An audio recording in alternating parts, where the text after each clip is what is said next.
uyabheja khona nemali etransfer yayo angazi kubhalo bani casino ngimbuze avela abhuke ngolaka kube ngathi sengihlala nebhubesi waqala washintsha from lo muntu nice sweet kind to umuntu engingamazi ke manje useyibhubesi ekhaya.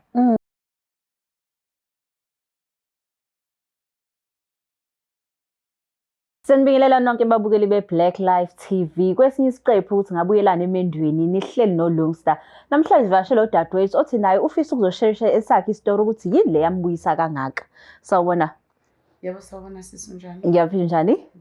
Ngiyaphila. Ngicela ubingelela babukeli emakhaya uzishiya igama nokuthi uqhamukaphi. Sanibonani babukeli emakhaya. Igama lami ngoNokuthula Ngwababiyela. Ngihlala eNanda. Uhlala eNanda? Yebo. Okay. So uNokuthula ubani uNokuthula nje? Awungichazele ngoNokuthula. Nokuthula umuntu okhululekile, oyithandela abantu, ngithanda ukuyihambela. Ngithanda nje izinto ezinhle. Izinto ezinhle. Yebo sisi. Okay. So mangase ungitshele ekukhuleni kwakho ukhuliswe abazali bobawu2 noma ukhuliswe umama noma ugogo? Ngikhuliswe ugogo behlala endaweni yasemakhaya eNdwedwe.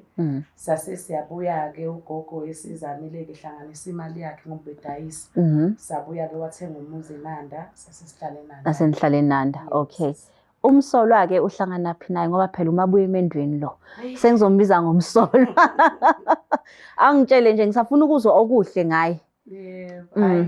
Kushuthi nje ngitheme ngiqeda isikole. Ngathola itoho ngeke ngize ngilisho igama lenkampani. Awuyi. Ngathola itoho ngahlangana naye nje ube umuntu obeyidrivela ama-truck. Okay. So njalo nje ube nokufika ezodeliver emsebenzini waqala ubhuti wayibika engithengela izinto afike nje ethanda nje ukungidlalisa ube umuntu esweet. Angifikele nazo kwesinye isikhathi athumele ngishiya imbali mekuthi yena akafika ngoba bekunokwenzeka. Mhlambe akekho la eSouth Africa uhambile. Oh, besenzana ngaphandle. Yebo, nje okay. Umuntu obetravel isikhathi esiningi. So yini yakuthatha ngaye ngoba phela amsho baningi bayibeka la. Oh, bakithi. Yini le wahluka ngayo wathi uyabo lo? Shuthi ngisho nje ukuthi hayi indlela ebebeka ngayo ubhuti hayi ubekwazi shema ukubeka nangendlela ebegqoka ngayo hayi ubengichaza bakithi.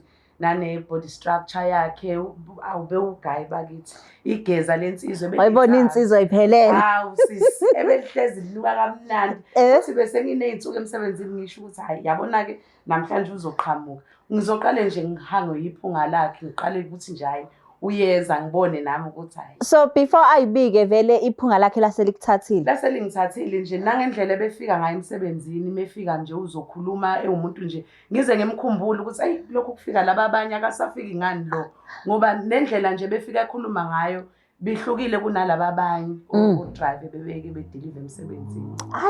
Hayi intombazane ayisithathekile sasobe sathini. So manje akakhathe propose ke like wayenza kanjani le nto noma wavesana wayekhaya what happened? Wafika emsebenzini wagcina ke esezehlisile ke wathi hayi kahle kahle njengoba nje ngijwayele ukukunaka kangaka bengiphatheka kahle mhlawumbe mekuthi off ngiyafika kodwa bengushiya umyalezo ukuthi ikhonzo hayi nami bengivele ngiyithola ke imkhonzo mengisuke ngi-off. Wase yayibika kubhuti wacela inamba ngaqale nganqaba phela nami bekumele ukuthi ngiqale ngenze ngathi hayi angiyona easy target. Yeah. So ngagcina ngimnikezile ke inamba sathandana. Sathandana sisi. Bekumnandi angifuni uqamba amanga bekumnandi nje kakhulu ayikho into ebengangenzeli yona ngoba nomsebenzi akade usebenza ngaleso sikhathi wawumholela kakhulu noma wayengeyena umuntu owayehlezi ngimbona njalo kodwa benza sure ukuthi hayi ugele uqinile ephaketheni. Ebo. Hayi kuthiwa vele kuthiwa ama treasures akhe la ekhona ila inhliziyo yakhe ikhona. Yebo. Shuthi nje wayeseprove ukuthi hayi inhliziyo yami ilapho. Hayi kakhulu. So manje ke esezoze ekhaya ke like kwenzakalani? Ucela ukuthi ngikhulume nomalume. Vele ugogo bengihlala naye ugogo wasesayidini lama wami. Okay. But uma wayesekade kashona. Kodwa nje bebekhona komalume wathumela incwadi ekhaya bafika nangampela umalume wayishaya zaphelela futhi akukho ashodisa ngakho ngoba nasekhaya babona ukuthi hayi ingane yethu la eyakhona hayi iyophila emafutheni. Hayi Akasho ukuthi-ke nayi ngeke kade ngilokhu ngiyondla ingane yakuthathani le discount ngifuna i-discount. Awulutho akakhalanga ngalutho ubengayena nje umuntu obenqena ukukhipha imali ubengayena ngoba ngisho ama-gift ubengabali ukuthi unginike kangaki nemali ubethi ngithi hayibo usanda kokunika nje athi eyakho nje mama ngizoyigodlelana ngizoyenzani mina ngoba ngihlezi ngisemgwaqeni wena at least ngoba uyabona ukhona uyakwazi khona into oyibonayo hamba uthenga okufunayo ngoba uzobona abanye phela bangithathele wena. Hayi so manje-ke usuku lomshado kwakuwusuku onjani like awungithatha ungibeke nje for umshado? Usuku lomshado wema Nkosi yami angaze ngijabule kanjeyana. Yeah. Ayikho sisinto eyayingekho ngoba even yonke into yomshado akazange azathi ekhaya kube khona abakukhiphayo yonke into zonke indleko zayikhishwa uyena zazenziwa uyena nami ngangijabule akukho engathi khona la engake ngaba ne-stress khona ngithi awusekushoda imali engaka ikhadi lakhe nje laselihlala kumina kahle kahle. So wafike walobola waphinde wathi don't worry ngizonakekela umshado. Yebo sisi. I'm sure ekhaya babejabula ukuthi hayibo isibusiso siphume emazulwini. Babona nje ukuthi nogogo wayehlezi ekhala njalo esaphila ethi hayi umzukulu wami ngisho ngabe sewasengahamba emhlabeni ngiyazi ukuthi ngizomshiya kwikhavathe yena. So manje-ke umshado sudlulile susemzini-ke manje kunjani-ke emzini? Emzini ikhambe kahle. I think u2 years besingakabi nangane ngaleso sikhathi besihamba ume off ngoba bekuye kwenzeka uthola ukuthi uzoba khona ngala mhlawumbe isonto lonke lelo sonto lonke nje ngisuke ngazi nasendaweni nomakhelwane bebazi ukuthi nje hayi kuzobe kubukwa thina besu Romeo and Juliet basendaweni ngoba bethi nje mefikile siyahamba seyindaweni lezi eziphezulu siyabhuka sihamba siya kwi-shopping besihlezi sihamba ndawonye namajuba amabili. Yebo sisebengahlukaniseki so benza sure nje ukuthi isikhathi sonke sakhe uspenda nami. Ngizwe ukuthi nani ngakabi nazo ingane so seninazo ikhona ingane eyodwa. Ingakanani? Uzoyokwenza grade 11 ngonyaka ozayo benza grade 10 kulo. Benza grade 10.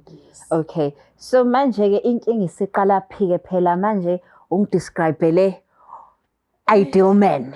Ideal man for every girl ecabanga ukushada.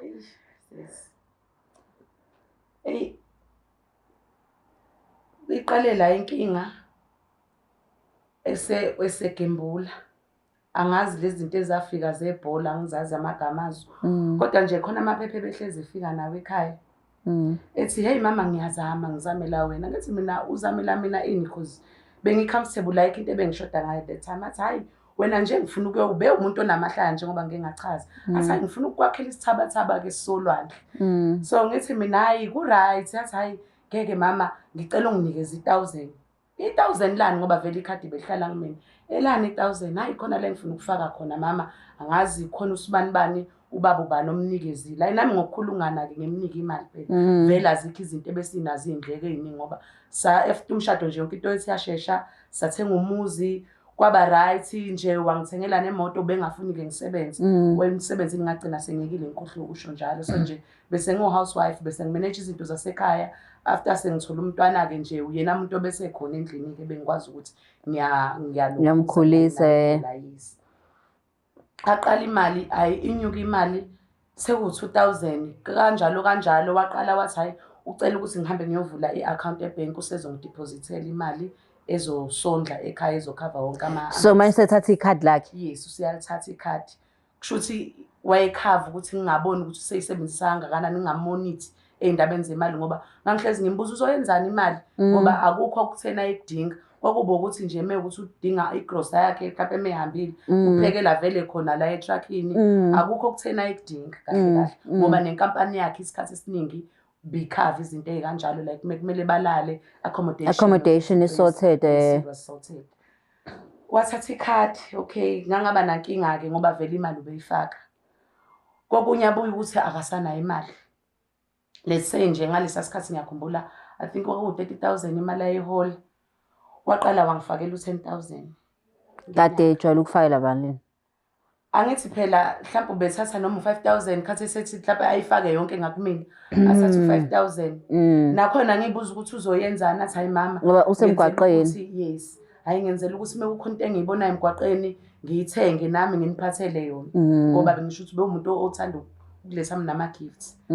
Kuhambe kwahamba, awu iyehla imali, sagcina sisithola u-15,000. Kusho ukuthi sesiyavulenana-ke manje. Akusafani nasekuqaleni. Ngiqale ngicomplain phela mina sengijwayele ukuphila impilo yokuthi ngingena kunoma isiphi isitolo nezinto mengifuna into yasendlini angibuki iprice mengithandile nje. Manje sekufaka i-budget nawo. Ngoba umuntu indlela ebengifundise ngayo ukuthi mengifuna into kumele ngiyithole. Bese bengiyiqanda le Grootman kahle kahle. Kwaqala-ke manje awu yehla imali yaba u-10. From 10,000 yaba u-5. Ngiyambuza baba awu kusekwenze njani manje? Ngabe sekukhona khona yini nawe uyazi nje mina ngithanda wena wedwa. Akekho omunye ngiyazama. Uzamani ngoba phela le mali le bi enough. Yeah, benikwazi ukuqhuba ngithi. Yeah. Ayi yehla imali kangangokuthi bese ngimlandela meholile. Sengiyamkhumbuza manje ayibo. Iphelile phela inyanga. Sishaya i-25 idlule. Sishaya i-26 kufike kuyi-30 athi uzoyifaka imali. Kwaba ukuthi-ke nasekhaya kasabuyi. Lento isiqhubeka isikhathi esinganani? Mhlambe kwase kuyophela unyaka okokuqala. Asophela unyaka, okay. Ngahlala ngabekezela. Nogogo vela akasekho ekhaya. Akasekho umuntu engizothi mengikhuluma naye ukuthi gogo mekunje useshonile nogogo wayesehambile. Waqala umuntu-ke manje akasayikhiphi imali. Sekumele ngiqale phansi ngihambe ngiyozama ukuthi ngithole noma i-grant. Sengiyabona ukuthi sekumele ngithole umsebenzi-ke nami ukuze ngizolekelela. Nasekhaya sekufika abantu aba-strange nje abanokufika bazungeza umuzi. Angazi kwenzakalani mengimbuza athi hayi ngoba ufuna ukurenovate i-surprise yami. Hayi okay. But mawubabuka laba abantu noma ukhuluma nabo abakutsheli nabo ukuthi abasho lutho abantu. So bafike babuke nje kuphela. Umnyeni wakho thina size ngomnyeni wakho. Okay. Mengimbuza uthi hayi surprise.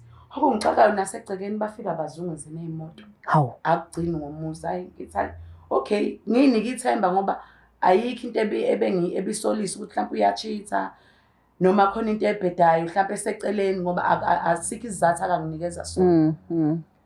So kwaqala lapho-ke bafika abantu bayizungeza imoto nje sekuwumkhuba wokuthi hayi uyenzeka vele nami sengigcina sangisabanaki vele mebefikile nje sengivula ngibuke ngiqhubeke ngihlalele ngaphakathi.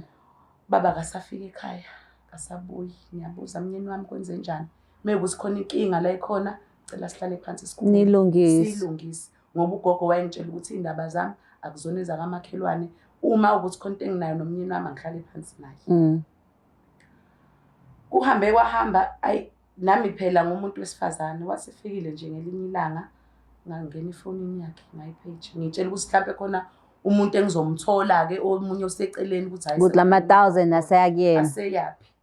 Mengena kwi-app hayi ubhuti uthenga ama-voucher. Ani? Ama-voucher okubheja. Uyabheja khona nemali etransfer yayo. Angazi kubhalo bani casino ngimbuze avela abhoke ngolaka. Kube ngathi sengihlala nebhubesi. Waqala washintsha from lo muntu o-nice, o-sweet, o-kind to umuntu engingamazi-ke manje useyibhubesi ekhaya. Sehlezi nje usehleze nethempa ngimnyeke akafuni ngisho ngimphekela akasafune ukudla yena usuthi what kanti umuntu uyagembula and ugembula kwakhe akugcini ngokuthi ugembula ngale anayo ebekumele ukuthi asonje ngayo useyaboleka. Labantu abalokhu bentanta egcekeni bama renovations bafuna ukurenovate umuzi ngokuthi bazowudayisa bayawuthatha kahle kahle. Wayesegembula nomuzi nezimoto? Yebo sisi. Yahamba nje imoto yokuqala wabuya wathi uzoyilungisa uzohamba ilande. Uhamba wayolanda i-loan ebank angazi ukuthi bekugembula onjani mina lokho. Wangena ezikweletini umuntu wacwile ezikweletini sesiyaqala-ke manje sesiyahlupheka. Ngaqala ngakwazi ukuthi ngihambe ngiyonana into ebengikade ngingayazi. Ebengikade ngingayenzi. Mina yebo bengibingelelana nomakhelwane ngoba ngeke ngasho ukuthi ngumuntu obhablo oyisandela abantu. Kodwa bese kumele ngiqale bebuza ukuthi hayi kwenze njani ngaqamba amanga phela. Imfihlo zomuzi wami lezi bekumele ngiwuvikele umshado wami. Ngiqale ngithi hayi ubaba uneyinkinga mhlawumbe ikhadi liblockile nami bengibona istory beyishintshana. Futhi bengibashintsha omakhelwane ngoba bengayena umuntu onanayo ngaleso sikhathi leso. Yahamba imoto yokuqala bese imoto eziwu-3.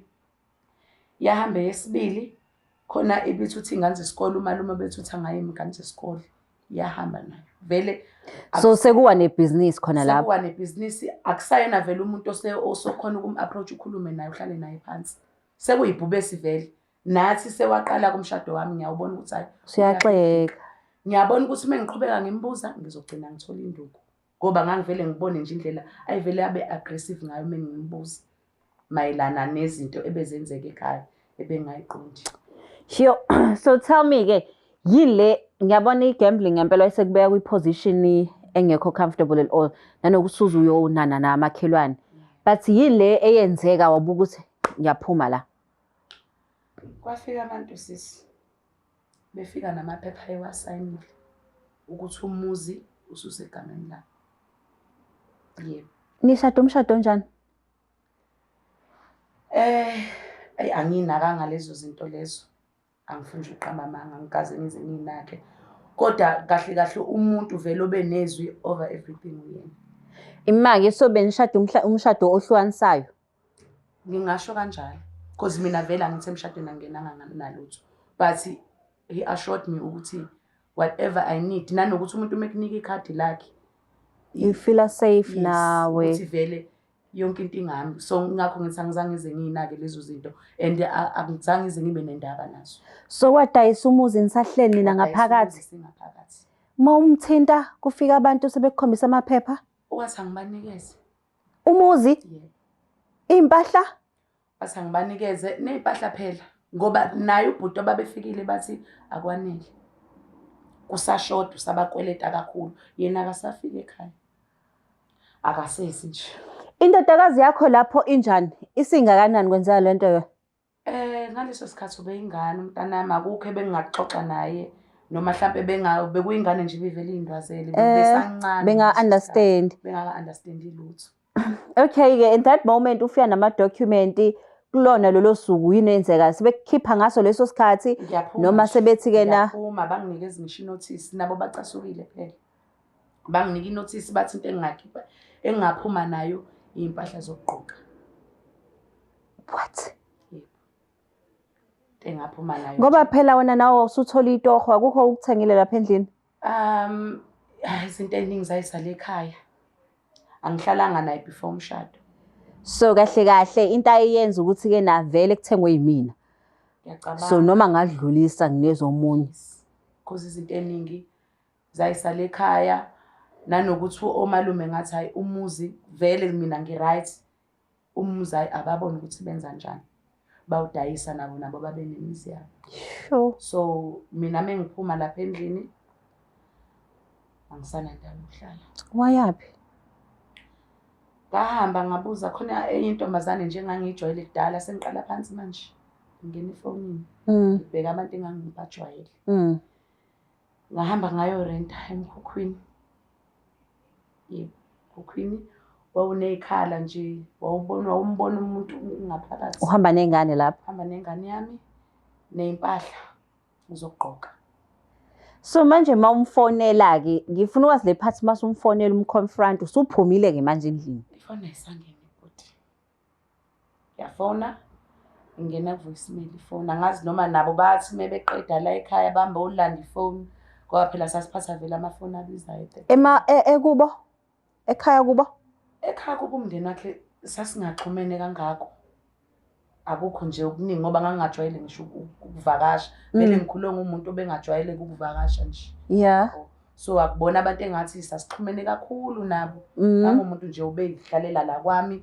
Mhlawumbe sihambe ngaleso sikhathi mekuthi kunemicimbi futhi nakhona ngihlala endlini ngoba ngisho ukuthi kungangiyiqanda ayikho ukuthi lento yokuthi sengiyaphithizela ke sengifaka amaphinifa So vele wawuyi moment la wazi khona ukuthi umedem. Yes. Yeah. Okay, so wathini kusumfonela usucela idivorce kusumtshela ukuthi uphindele ekhaya? Akazange azabe nandaba vele wayenganalutho ngaleso sikhathi. So mengigcina ngizwa ngagcina kuthiwa ngazi usehlala ehostela ngoba nomsebenzi waphela. Waphela. Yes. And then indodakazi yakho ikiyibuze le ndaba usikwenzakalani uthi nihlukana? Ngiye ngimhighlight kodwa ngimtshela yonke into. Because njengoba nje namhlanje I think mhlawumbe ngiyaqala ukubhodla ngayo yonke lento le. umntanami ngimzamelile, bengizama ngithola ama-jobs, ama-piece jobs. Ngimzamelile ngamkhulisa ngedwa. Nje okuningi bengiye ngimtshela ukuthi hhayi ubaba wakho saba nenkinga naye. Uyakhumbula kufika abantu mase chaza. Khumbula kancane. Uyasho ukuthi hawu ma ngiyakhumbula laba abantu ababefika ekhaya. Ngathi mina labo bantu ngibona bazonikhipha. Yes, But ubaba kunayo relationship nendodakazi yakhe.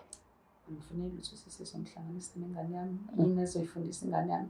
After ubuhlungu angizusabona wangiyisa umsebenzi engangipermanent kuwona. Manje sengihamba ngisho ama-call center, ngifuna umsebenzi. Indawo engihlala kuyona yebo senginayo indlu.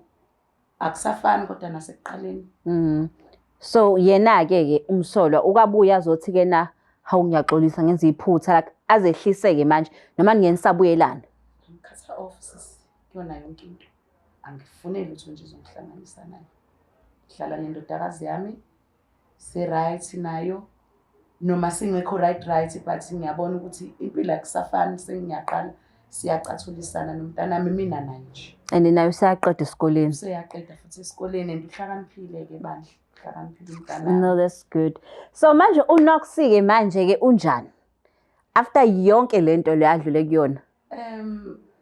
Kuyona yonke lento lena ngathola isifundo ukuthi ungamthemba omunye umuntu unganikeli ngokuphila kwakho komunye umuntu uzogcina usuyikhohlwa wena because mase ngibona manje ukuthi ngagcina sengiyikhohliwe Wakhohlwa uthi ubani. Eyami impilo ngayibeka eceleni ngabeka i-relationship kamnyeni wami ngoba yonke into kahle uyena wayengiphathela impilo. Wangiphuca futhi. But-ke manje ngiright. Ngiyamthanda umntanami kakhulu. Ngiyamenzela yonke into ayifunayo. Angisaceli nje ngasekuqaleni. Sengumuntu nje onormal. Oyimele again.